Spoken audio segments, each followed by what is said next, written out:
we're joined from Cairo by the International Relations Specialist, Dr. Mohamed Osman. Welcome, Dr. Osman, to Qnews. Always a pleasure having you, sir. Now, the U.S. Senate delegation has visited the Egyptian side of the Rafah border crossing and the Egyptian Red Crescent's logistics center. In your opinion, how significant are these moves? Thank you for having me, Hala. Of course, this is a very important visit.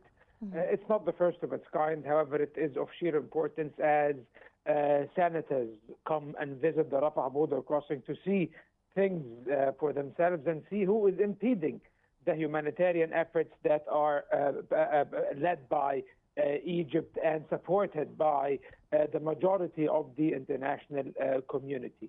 At the moment, Israel is still stifling the entry of or the flow of humanitarian aid into the Gaza Strip. It is not as the aid does not enter the Strip in the quantities that are needed. They can clearly see through their visit when they were escorted by the governor of Northern Sinai and also when they met with members of the Red Crescent.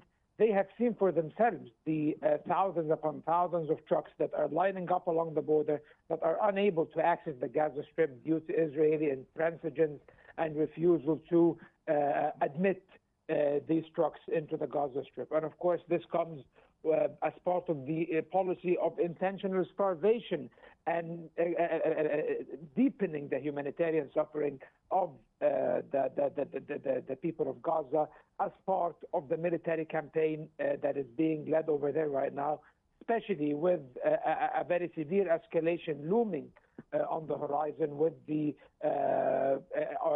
plans to carry out a full-out military assault on the city of Gaza, the last urban center that is still standing inside the Gaza Strip. Yes. And how effective can U.S. Senate pressure be in shaping U.S. foreign policy towards humanitarian aid in Gaza? How does U.S. domestic politics influence congressional calls for increased humanitarian aid to Gaza?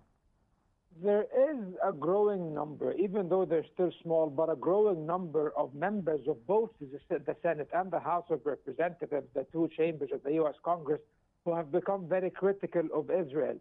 And those are not only Democrats. Some of those Congress members are members of the MAGA movement and the Republican Party. Someone like Marjorie Taylor Greene, for example, who criticizes unconditional Israeli support for the U.S. support, for Israel, for example.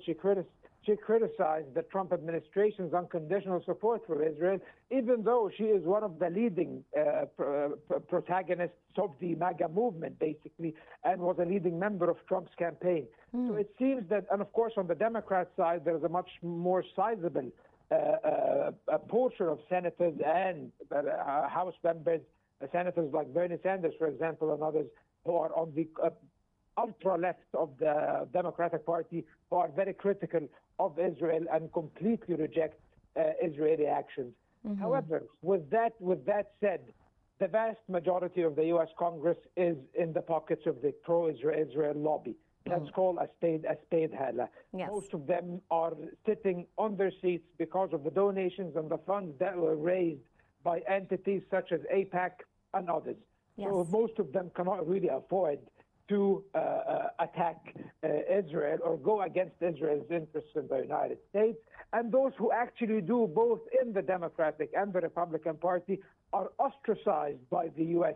mainstream media, demonized by those very lobbies, and basically, probably many of them, their political future is in doubt due to their stance. However, yet this stance by a number of U.S. congressmen and women is unprecedented. It's a dim light of hope.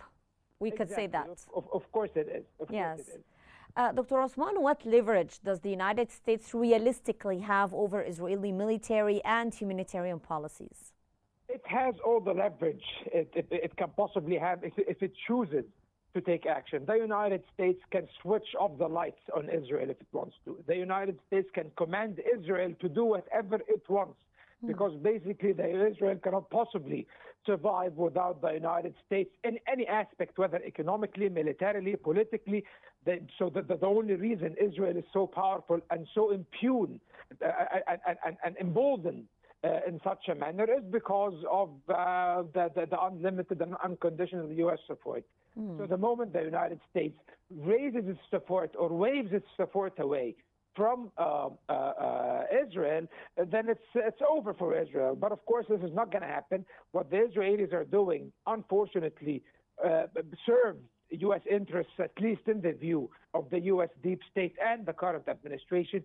They see Israel as an instrumental ally in one of the most strategic regions in the world, and that is in the Middle East.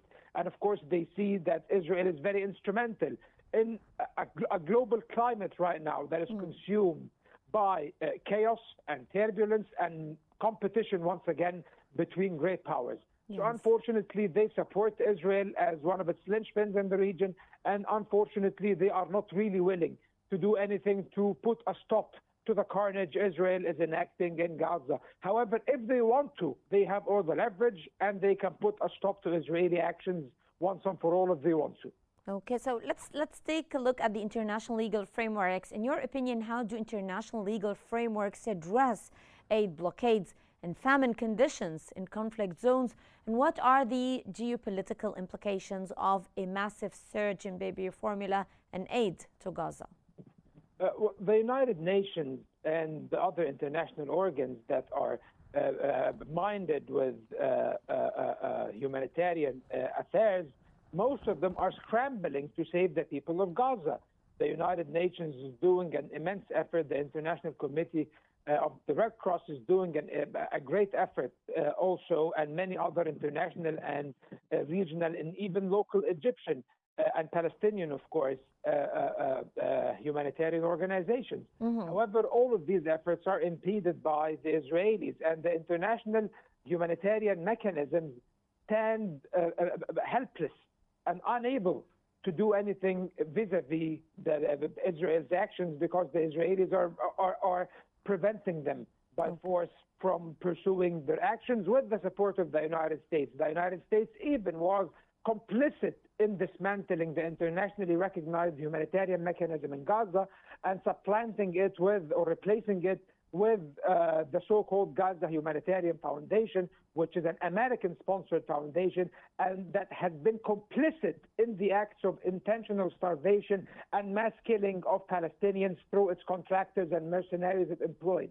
So unfortunately, we are before a scene right now where the international community stands helpless, where the integrity of international institutions and international law are being brought into question due to Israeli actions and American actions as well. Yes. Dr. Osman, taking into account all what you have just explained, how do you read the timing of this visit?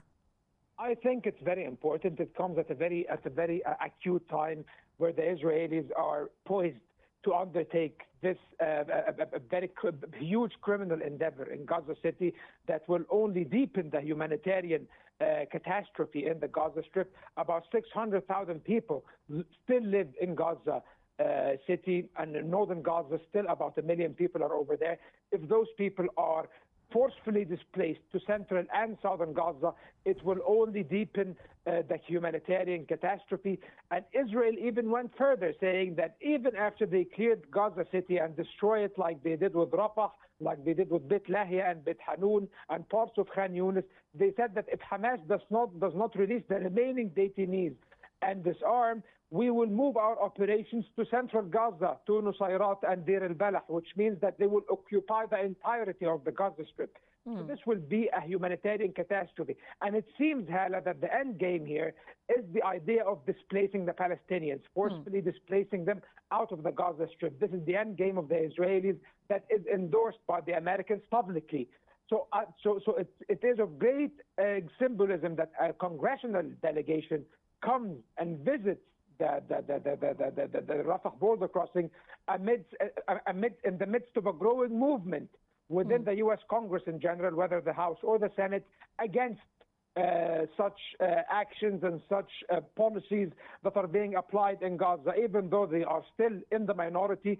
Yet it is a movement that can gather more support as the humanitarian catastrophe deepens. Yes. And I think that those senators who came and have seen for themselves the dire circumstances, humanitarian circumstances in Gaza from across the border, will definitely have an impact on changing the viewpoints of many of their colleagues back in Washington. Yes. Well, that was Dr. Mohamed Osman joining us from Cairo. He's the international relations specialist. Thank you so much, Dr. Osman, for joining us on Q News.